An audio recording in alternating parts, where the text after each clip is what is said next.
Hi, I am Gigi and I usually trade systems, usually semi-automatic system. I have also traded with price action for a long time and still do, and I love it. It is to trading the art side, where systematic trading is more of the science, if you like. But price action is difficult to master. It takes time, requires sitting in front of a screen for a long time, requires absolute focus, and one can properly follow not more than one or two, perhaps three markets at the time. Trading with systems gives us a number of advantages, and you can read about them in our website, theboringtrader.com. But although apparently at the opposite end of the trading spectrum, price action and mechanical or semi-automatic systems could be effectively combined. And I certainly use price action both as a filter for systematic trading and in its own right. One of the downsides of system trading is that it is no fun, at least for most people. There are fixed rules. Reds equals sell, blue equals buy, no if, no buts, day in, day out. So where's the fun in it? And I'm often told that systematic trading is too boring. There is no entertainment, nobody looks or sounds particularly clever, and in general people dislike it. And I tend to agree. In terms of entertainment value, price action is far superior. It also looks as if there is some demand for my allegedly extensive knowledge of price action, and how could I refuse?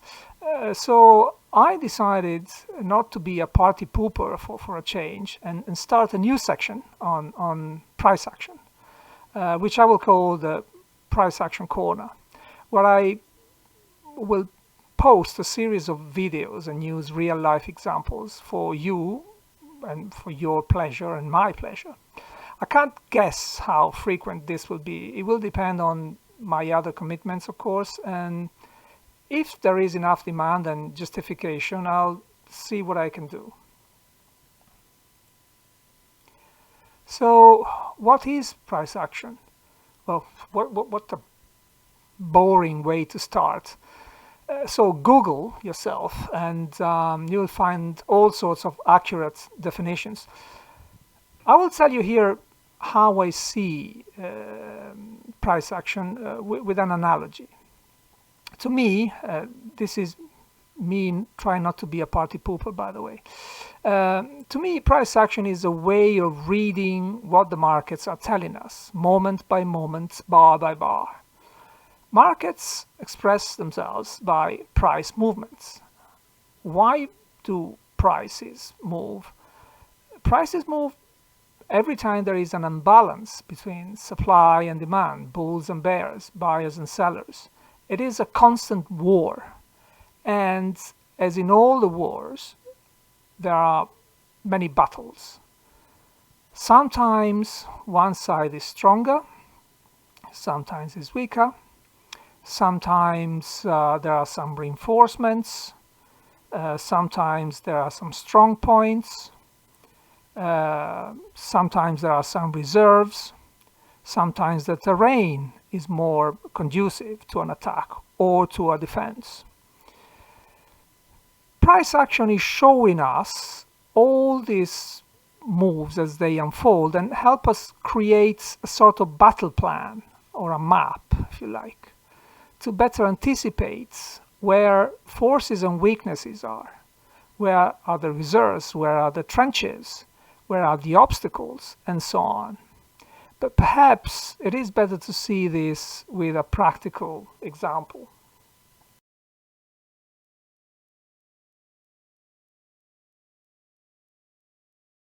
We'll use a chart of the DAX, the German index, 5 minutes on 24th of February.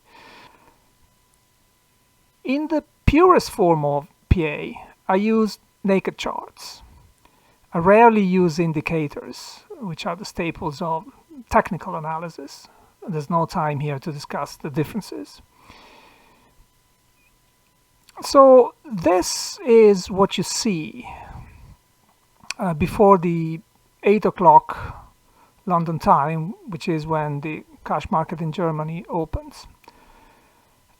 What do you see? Well, it depends on how trained your eye is. You may see a big drop yesterday and some sort of jagged rally back to some point, and a sort of sideways move. But as you can see, it's difficult to say, it's difficult to tell anything about this. And this is because we humans are not very good without benchmarks, without reference points, without lines. We find this confusing. There will be much more difficult interpretation. This is obviously a downtrend. What is this? What is this? We need some benchmark. Even just the fact of putting a cursor on the chart and divide the chart into 4 parts, for instance, already gives us some better indication than a naked chart. So you see, if I put up any moving average here, that already things starts making a little bit more sense. I simplify by dividing the chart in 2, the above and below moving average. Similarly, you can draw trend lines, you can draw opening of the day price, you can put all sorts of stuff there that help you interpret how the price is moving around. Now, everything must be put in the right context. In my view, markets are an expression of personal estimates that people make on the value of a particular entity, in this case, the German stock market. People make estimates based on interpretations of the information they have or they use. But importantly, people make these estimates. People are subject to all sorts of human cognitive biases. I know that many may disagree with me right now, but bear with me for a minute. Let's assume that a market is composed of 10 players. And let's assume that 7 of these players use a particular moving average for their analysis. You can be sure that when prices are at the moving average, they will act, they will react. Prices will bounce at the moving average, and a strong momentum will be needed to cross the moving average. This will create patterns, and people, and especially algorithms and artificial intelligence, are very good at picking patterns, recognize them. And they will see that something usually happens around that particular moving average. So they will start using it too, and so on, until it becomes a self-fulfilling prophecy. There is no specific reason that anything, any concept like Fibonacci, Elliott wave, MACD, you name them, would work, other than a sort of self-fulfilling prophecy, a very human anchoring effect.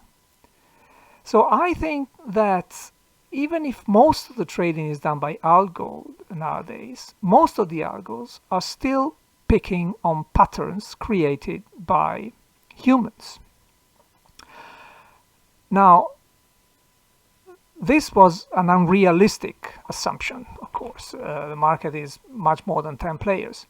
People use many different kinds of moving averages and look at how many indicators one can use, and each one of these indicators may have a different set of parameters. And this is good because different views create more liquidity. But what I'm trying to do here is to use something that is as widely used as possible so that it may have a bit of the fulfilling prophecy effect. For example, the classic 200 period moving average is adopted by a large number of traders. So is the 50 moving average. This is the 50 moving average, by the way. So I will have more chances there than with other parameters. I know the skepticism about this, and I understand. So I'm going to show you some more examples. What else is there? Let's take something really silly. Pivot points. Pivot points are based on a simplistic mathematical formula that floor traders used in order to have some sort of reference on the floor many years ago. They're also called floor pivot points. It makes no sense, especially in today's machine learning, artificial intelligence, algo times, and so on. And yet, it is a sort of anchoring effect. Look how many times this silly point, which is totally a total artifact created by humans, is respected. You see all these issues here?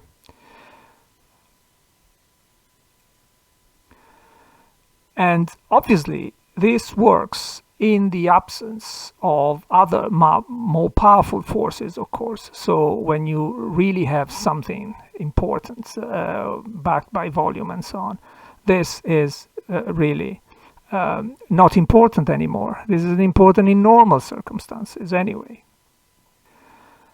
Let's take something else.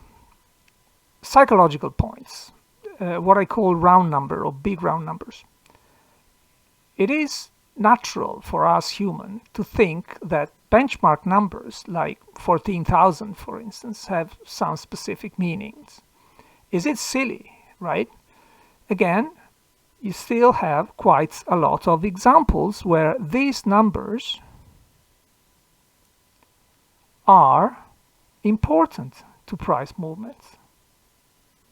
And there is no reason whatsoever why they are, apart from the fact that they are benchmark points, psychological benchmark points for humans. This is just tiny things. Price action is much more than that, of course. The shape of bars are important, the candles are important, the time of the days, the combination with volume is particularly important, as we will see.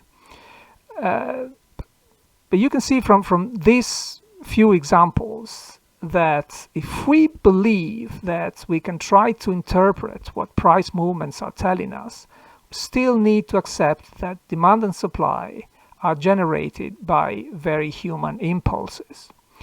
And these are all relevant points to draw a battle plan, and we will see this better on various videos and on the next video in particular.